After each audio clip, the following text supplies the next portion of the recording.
Good afternoon, good evening, good night, you lovely folks joining me here nice and early over at Marvel Snap Zone. Just a real quick little video update for you today. This is mostly to go alongside an article of the same name that's just gone up on Marvel Snap Zone, so if you want to go read it and check out the images for yourself, you're of course more than welcome to do that, but hopefully you're all doing very, very well today, pleasantly snapping away in the multiverse. I woke up about 2-3 hours ago now, made some breakfast, started scrolling through the wondrous magical world of social media, to catch myself up on anything that I might need to know before tonight's YouTube live stream, which starts at 6:30 GMT. If you fancy joining us for that, you can click on the link a little bit later on.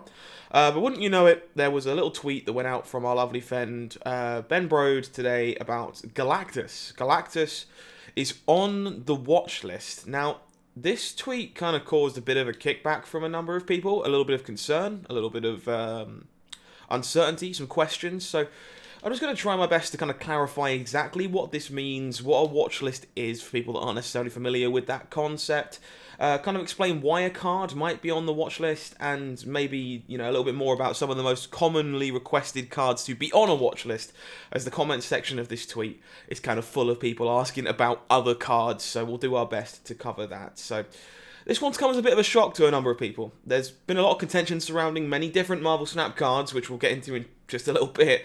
But Galactus really wasn't one of those. I hadn't really heard much complaint about it.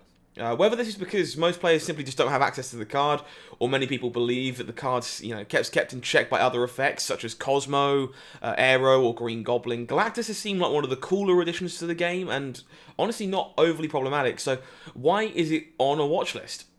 Well, first of all, what exactly is a watch list? A watch list is a term regularly used in TCGs and collectible card games, online card battlers, to refer to cards that are being monitored, usually with the intention of nerfing them.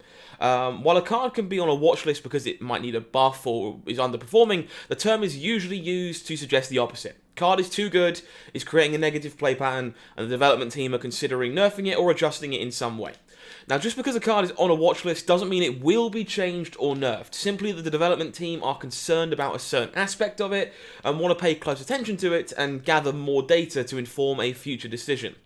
Now, some of the reasons why a card might end up on a watch list are pretty simple. Either the card is too powerful and is causing problems across the ladder, maybe it creates a negative play experience and people are having a bad time, less people are playing the game immediately after they play against that card. Maybe the card isn't playing as intended, maybe something is just a combo that they didn't consider has popped up. Maybe it's seeing play in archetypes and decks that they didn't think it was going to, and it's doing something other than what they imagined it would do.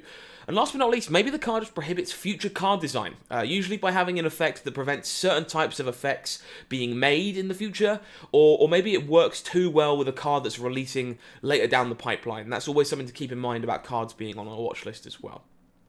Most importantly though, and the main reason why we kind of made this video is to draw people's attention to this fact. Remember, there are no refunds. It seems like a very important time to kind of mention one of the key aspects of the token shop right now, given this tweet from Ben. There are no refunds. You can see by the image on screen, every 8 hours a new card is available to purchase with your tokens. If you don't have enough tokens, you can pin that card, but most importantly, the collector provides no refunds. And if a purchased card is changed, there will be no compensation. That text is bold and red for a reason. Many players remember this as a rationale that you won't have any collector's tokens returned to you if a card moves down to Series 4 or to Series 3. But the text is very clear that you also will not be compensated if a card you've purchased is nerfed. This is proving to be a pretty big red flag for a number of people early this morning. Collector's tokens are already kind of overwhelmingly tight for a lot of people, and with the news that cards like Galactus are on a watch list, it's going to likely heavily discourage people from buying powerful cards from the token shop, especially the more expensive Series 5 cards like Galactus, out of a fear that they will be nerfed into unplayability. It's also worth noting that at this time we've had no further news about any card moving to a card series that it isn't currently in. So why Galactus? Why Galactus? Well, it isn't just Galactus, actually. As you can see from this follow-up reply from Ben on screen now, he kind of made it clear that the watchlist is really quite long. He also confirms that not every card that goes on the watchlist is going to be changed. It's just a sign that more data is required, and they have a reason to pay attention to it. As previously mentioned, Galactus being on this list kind of surprises me a bit. While the card is powerful enough to warrant a tier 2 placing on our tier list this week, player complaints have been fewer than, say, cards like Leech Leech or Leader, this draws all kinds of questions if several Series 4, Series 5 cards are actually massively overperforming in the metagame, but the effects can't be seen super clearly because of a lack of availability. Still, in a metagame where Cosmo and Aero are both common and powerful cards, I feel like a powerful unique effect like Galactus has enough counterplay to probably exist in his current form, but that is just me. The question, unfortunately, for a lot of people now is who else is on this watch list and who else is being monitored so that I don't necessarily buy cards that might get nerfed. Now, I'm only asking this question because I know that if I don't, the comments section will be full of people asking me what I think about X card being on the watch list and this card being on the watch list. Please understand that answering this question is going to be wild speculation. Only the team at Second Dinner have the data and the insight required to know exactly what they're looking at, and also they're the only ones with a true understanding of what their overall vision is for Marvel Snap. With that being said, I'll address my thoughts on the cards that are being asked about most in the Twitter comments section. The first of those is Leader. I think this card is probably the hottest topic of conversation recently due to not only a huge uptick in play rate, but coverage by popular content creators as well. Leader makes it very difficult for many decks to enact their game plan, and for others can make catching up on turn 6 when you're behind on turn 5 literally impossible. For me, that would count as a card being too powerful. It invalidates certain strategies and also likely counts as creating a negative play experience. It wouldn't shock me if Leader is a card that is being watched. Leech, however, is a card that I disagree with most people on, and I think most people are probably overreacting to this one ever so slightly. Until this last week, Leech was wildly considered to be one of the worst cards in its pool, and has only rose to prominence as a direct answer to Bayro and the Silver Surfer decks, which are now slowly falling out of favour as a result of Leech's popularity. I think Leech is a solid tech card that requires you to already be ahead on board to be able to establish it profitably on turn 5, and it also has some natural baked-in counterplay thanks to cards like Patriot and the Infernaut. However, there's a chance that Leech's effect prevents enough games from feeling good, that something needs to be tweaked, but for the most part, I feel like players are likely going to adapt to this one in time, and I would be shocked if this was a card that was high on the priority list for Second Dinner. Last but not least, the card I want to address is Mr. Negative. I don't actually think Mr. Negative is too strong, and of course many of you know it's one of my favourite cards in Marvel Snap, but I do think it embodies the problem of prohibiting future card design to an extent.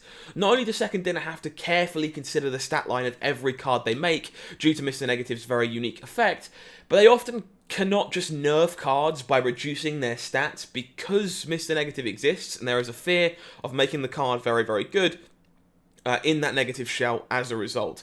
I feel Negative himself is likely on borrowed time for this reason, and will likely see a rework of his effect in some type at some point in the future, not because he's good, but because there likely will be a need to open up future design space. That being said, the game is still very young, and there is all kinds of room to develop and grow and design into, so it wouldn't shock me if that change is a long way away, but probably going to feel like it was overdue when it finally happens.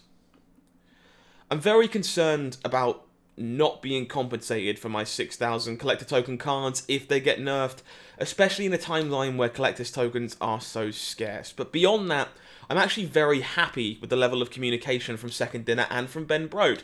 I would much rather be aware that something like this could be coming, instead of it coming out of left field and catching us all off guard. Let me know what you think, though. If you've got thoughts on this topic, come and join us in the community Discord server in the comment section down below, I should say. Thousands of players in there talking Marvel Snap 24 hours a day. Would love to hear what you have to think. Alternatively, leave a comment for me down below if you want to let me know what you think down there as well and help please the algorithm in the process. You can come and find me on Twitter if you like over at HowlingMines. Alternatively, come and stop by the live stream a little bit later on at 6:30 PM GMT on the YouTube channel. If you haven't subscribed already, please consider doing so. I want to see you for more of this Marvel Snap content in the future. But until next time, I have been HowlingMines, you have been amazing, and this has been Marvel Snap Zone. Take care.